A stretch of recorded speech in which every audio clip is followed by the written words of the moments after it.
Well, that match seriously lived up to the hype and the drama that we thought it would be, but Kyrgios versus Stefanos kind of turned into Clown Town at one point during that match. Nick started it, and Stefanos totally joined him right there in it. So I'm going to talk about the tennis, which was awesome for a lot of it, and then I'm going to get into the drama, what happened on court, what did the guys say in the press conferences after, and which side are you guys going to take, Team Steph or Team Nick? I think that's basically what it's going to come down to. So let's get into whatever happened yesterday and talk about it here on The Slice, presented by PointsBet Canada.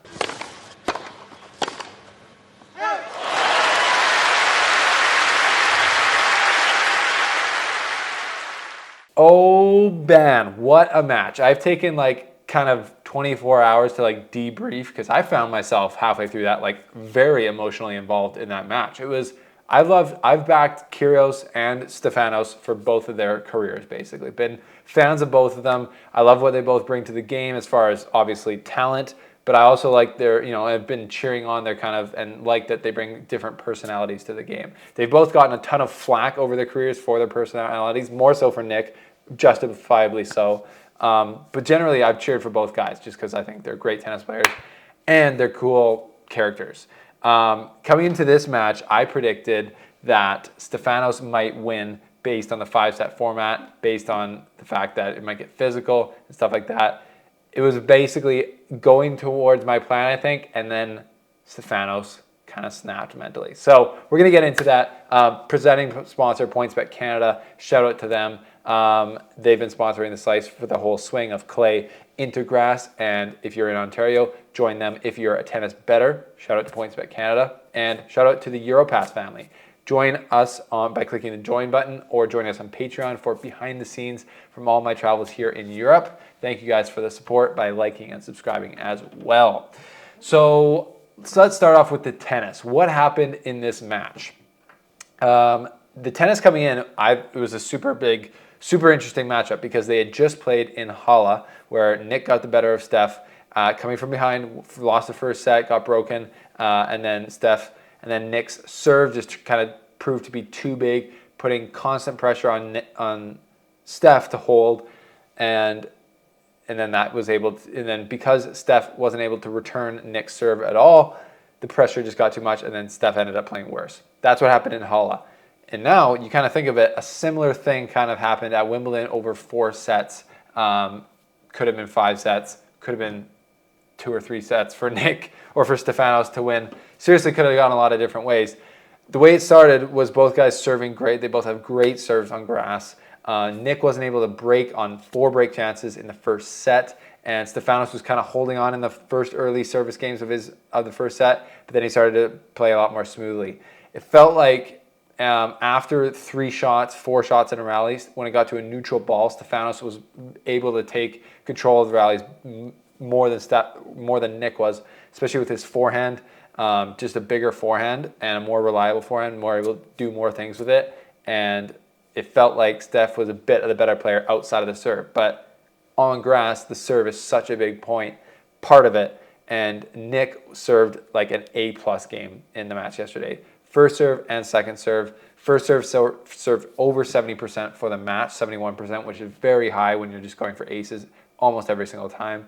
And Stefanos is returning on the backhand, but just the returning in general is the weakness in this matchup for sure. So Stefanos gets through the first set in a tiebreaker. Through this match, though, as it happened in Halle, the pressure of Nick being able to hold serve from wherever, whether it was Stefanos got ahead 15 or love 30 in a Nick service game, Nick could just crank off some aces. It didn't matter.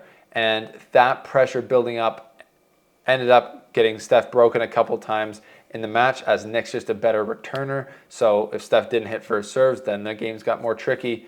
Nick, at one point in the second set, I think it was 4-all, and it was love 40. Literally, Steph had 3 break points, and Nick just kind of slapped first serves in there trying to get aces, and it worked. And he was just able to hit a winner on the last break point, almost like he didn't care, just getting it in there.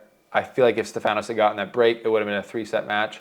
And because he didn't, though, he ended up getting broken the next game, and it was sayonara. Once you get broken against Nick, it's so hard to break back. So then that carries into the third set. The pressure for Tsitsipas to hold easily because he just felt like he couldn't get that break against Nick. And he never did. He was 0 for 5 on break points, and that's just tough. And you can't really beat Nick Kyrgios, I don't think, over 5 sets without getting a break. And then it goes to the end of the fourth set with the tiebreaker, and Steph even had set point there. He had a sitter passing shot, didn't go up the line like he probably should have, hit a clean winner. He had a big window for it, kind of went cross court, and Nick's soft, silky hands got him that one. And then basically, Stefanos wasn't able to become a clutch at the end, and Nick got away with it. And that makes sense because of Nick's talent level on the grass, his game on the grass, and Stefanos wasn't able to make this as physical, which would be hard to do, to be honest, no matter what, on the grass. So Nick gets out of that match. But what happened with the drama on in the in-between part? Because that's really the story of this match for me. So after the first set, the complaining that Nick had been doing between almost every changeover because of some bad umpire calls near the end of the first set obviously just got to Steph. And he started to just get riled up. And the main thing that happened was the ball hit. Stefanos hit a ball sideways. He kind of took a ball from the kid and just hit it sideways into the crowd. It was kind of weird. You don't normally see it. It was almost like he was hitting into the back wall, except there was no back wall.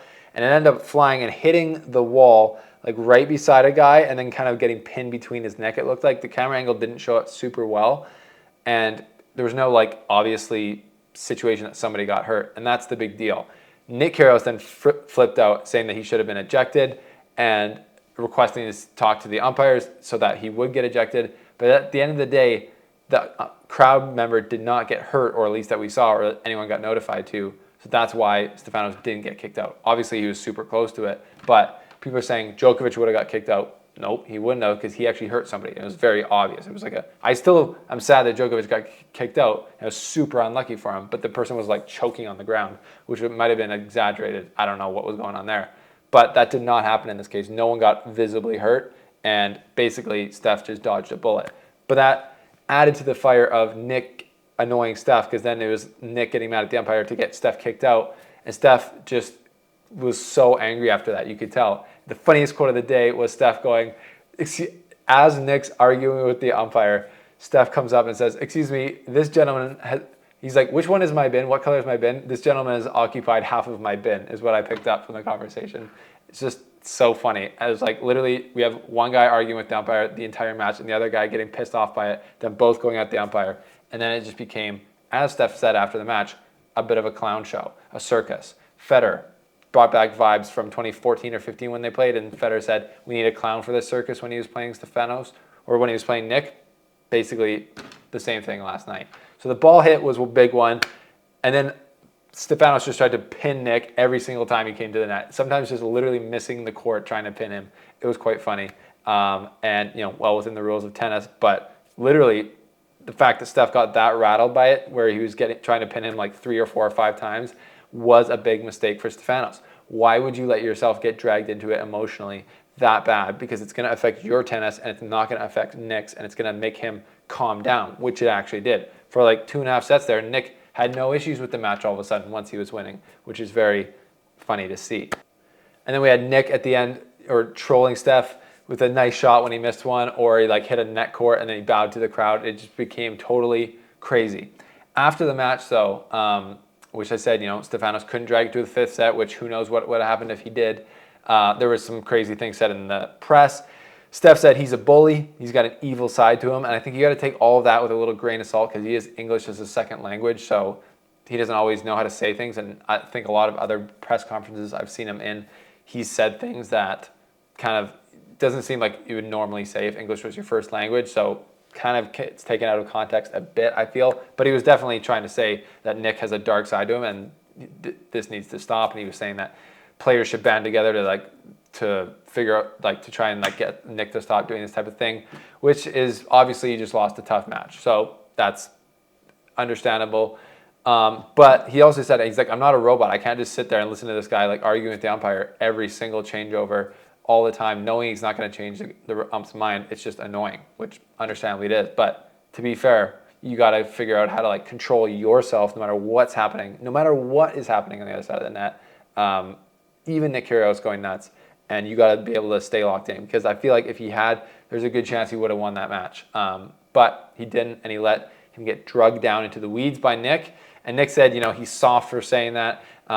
He also said, he's like, I'm liked in the locker room more than Stefanos, which is like, very debatable. Who knows? You got to take his word for it, I guess. But he also, shrugged off. He said he didn't do anything wrong to Stefanos, but it is unsportsmanlike to be constantly complaining and causing a problem on the court all match long, basically. That's unsportsmanlike to your opponent. Of course it is. One thing Nick said, he's like, I've never done a handshake like that, where Stefanos just kind of gave him, just looked at him, shook his hand, and walked to he just kind of did a flyby almost, Holger Rune-esque.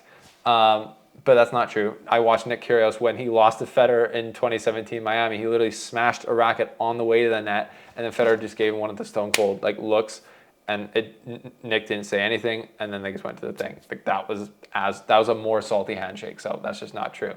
But anyways, the final recap for me is I was a bit sad to see Steph lose this one, because I just feel like, as far as tennis, they are playing on different levels.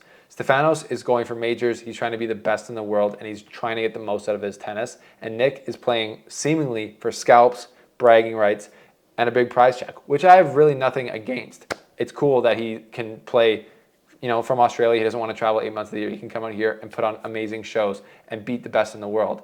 But it is a competitive advantage for Nick against a guy like Steph, who's only 23 still, Steph's trying to be the best in the world. He needs to win these matches to do that. And Nick only needs to, if he wins this match, it's the scalp. If he loses, he lost to number 5 in the world. No big deal. He's playing with less pressure, and that absolutely helps him against guys like Stefanos. But Stefanos needs to not get rattled and not let the emotions come into the game like he did there, and I'm sure he'll learn from this.